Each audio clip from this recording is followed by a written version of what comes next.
जो विचार करावा तो सुद्धा वाढतो. मनाचा गोंधळ आणि अस्थिरता वाढत जावी.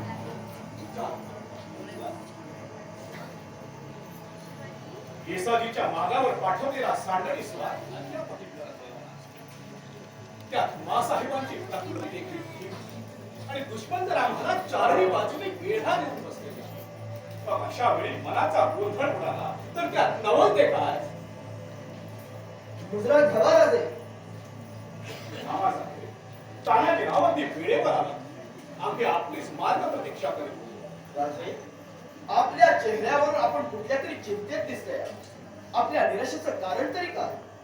राजेच जर असे चिंताग्रस्त असते तर मग रयतेने काय करावं? मग आम्ही कशासाठी? राजे, आपल्या चिंतेचं कारण तरी सांगा. असं सांगू मामासाहेब, तो दिल्लीचा बादशहा औरंगजेब चारही बाजूनी फणा काढून आम्हाला दंश करण्यासाठी टपून बसला आणि आमच्याच भाऊबंधांमध्ये खंत फितुरीला भूत आलेला. अशी ही भयंकर परिस्थिती पाहिली की आमचं स्वराज्य स्थापनेचं स्वप्न अपूर्णच राहणार की काय अशी शंका येते. राजे, आपण फक्त आज्ञा करा. शिवाची बाजी लावून त्या औरंगजेबाला आम्ही नाही तानाजीराव, या गोष्टी खाई गर्दीने जमणाऱ्या नाही. दुश्मनाचा पाडा फक्त हुशारीनेच करावा लागेल. कारण तो औरंगजेब दुःसत्य, शस्त्रसामग्री, मनुष्यबळ आणि अन्नधान्याने तो विपुल आहे.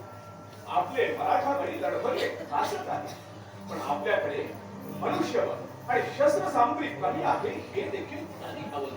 मग आपला मनसुबा काय ते आहे राजे? आपण सांगा, त्याच पद्धतीने दुश्मनावर तुटून पडू आम्ही. मामासाहेब, आपलं शौर्य, देशप्रेम याबद्दल आमच्या मनात असुभरही श्रद्धा. तुमच्यावर सोपवलेली प्रत्येक जबाबदारी तुम्ही यशस्वी कराल अशी आम्हाला खात्री वाटते. मग राजाने यापुढील सर्व मोहिमेची सूत्र आमच्या हाती द्यावी. आपण पूर्ण निर्धास्त असावं. हा तानाजी माणूस रे कुठलीही कठीण कामगिरी पार पाडल्याशिवाय राहणार नाही. तानाजीराव, किदीकर खानाच्या बंदोबस्तासाठी आम्ही येसाजीला केव्हाच रवाना केला आणि पंथाळ्यावर खिओजीला बातमी काढण्यासाठी पाठवले. पण उत्तरेला त्या औरंगजेबाचा खासा सरदार बुंदेलखान आमची वाट अडवून बसला. सर्वात आधी त्याचा बंदोबस्त व्हायला हवा. राजे, आम्हाला आज्ञा करा. तानाजीला सोबत ठेवून त्या बुंदेलखानाचं मुंडकं उडून त्याच्या सावलीची राग रंगोळी करून मगच आपल्या मुद्द्याला हजर होऊ. होय राजे, एवढ्या शिपायांना घेऊन त्या खानाला आम्ही कसं पाणी पाजतो ते पहाच. राजे, वेळ वाया घालवून काही उपयोग नाही. स्वराज्य स्थापनेच्या या मार्गात येणारे हे दगडधोंडे आम्ही आमच्या जात्याच्या खोपऱ्याला उडवून देऊ. किदीकर खान, बुंदेलखान, जाफर खान उदय भानूसाठी बादशहाचे सरदार त्यांना आमच्या मराठी तलवारीचं पाणी पाजवून जमीन दोस्त करून टाकू. आमचं मराठी राज्य झालंच पाहिजे ही श्रीची इच्छा, राजांची इच्छा. तशीच नाही तर आम्हा मराठ्यांची प्रबळ इच्छा आहे राजे, प्रबळ इच्छा आहे. ठीक आहे. या मोहिमेसाठी आपण तानाजीरावांना सोबत घेऊन तातडीने रवाना. पण एक गोष्ट ठरवतो, तो बुंदेलखान चिवट लढवय्या आपल्या मुलखाची भीत्तम बातमी घेऊनच तो आपल्या वाटेत आडवा आला हे आधी खरे ठेवा आणि मगच पुढचे मनसुबे आखा. जशी आज्ञा राजे. आज रात्री आम्ही मामाच्या सोबतीने या मोहिमेवर निघतो. त्या बुंदेलखानाचा मुर्दाच आपल्या पायी हजर करतो. तानाजीराव, मामासाहेब, खिरोजी, येसाजी, बाजी तुमच्यासारखे धुरंधर लढवय्या आम्हाला लाभले हे आम्ही आमचं भाग्य समजतो. आई भवानीची कृपा आणि तुमच्यासारख्या शूरवीरांचं पाठबळ आमच्या पाठीशी असताना स्वराज्य स्थापनेला आणखी कितीसा विलंब लागला.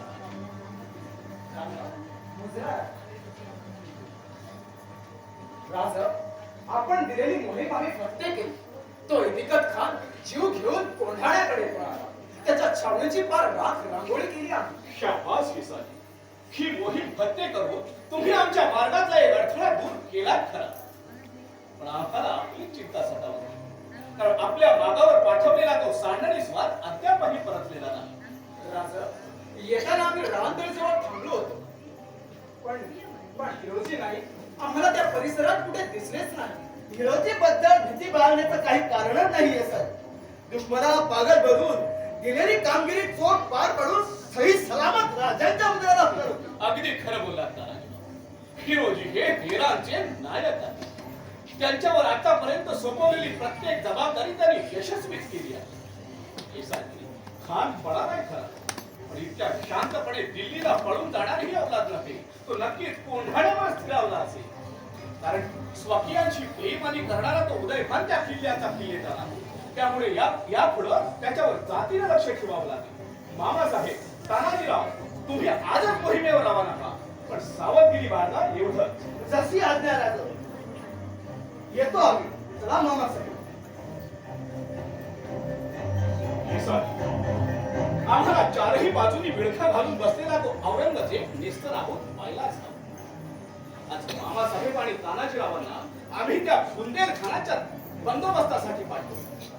या मोहिमेत आमचे तानाजीराव यशस्वीच होतील अशी आमची मनोदेवता आम्हाला साक्ष देते. दादा महाराज दादा, स्वराज्याचा डोळा आपण उभारीत असताना आपला एक जात भाई पुन्हा बेईमान झाला.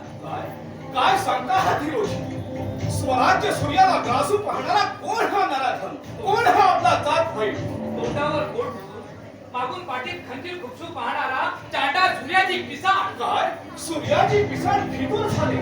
होय राजे. त्यांना दिल्लीच्या वाटेने जाताना पाहून आम्ही गुपचूप त्यांचा पाठलाग केला. ते थेट बादशाच्या दरबारी गेले.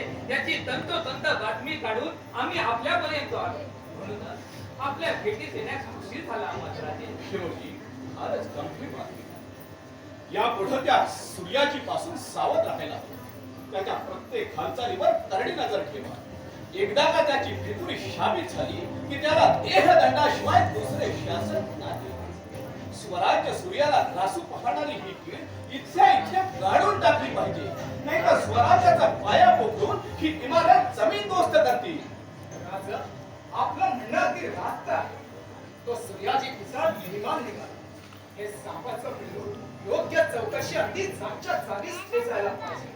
येसाजी, त्याच्यावर सक्त नजर ठेवा. राजा, नाहीतर हा विषारी ना किती जणांना तुरीचा दंश करेल याचा वेळ नाही. त्याच्या संशयास्पद हालचाली घेऊन ताबडतोब आमच्या समोर हजर करा आणि प्रत्युत्तरादाखल जर का तलवार उगारली तर जागच्या जागी मुंडका मारायला देखील विसरू नका. जशी आज्ञा राजे. यापुढे त्या फितूर सूर्याजीला कैद करूनच आपल्या समोर हजर करू.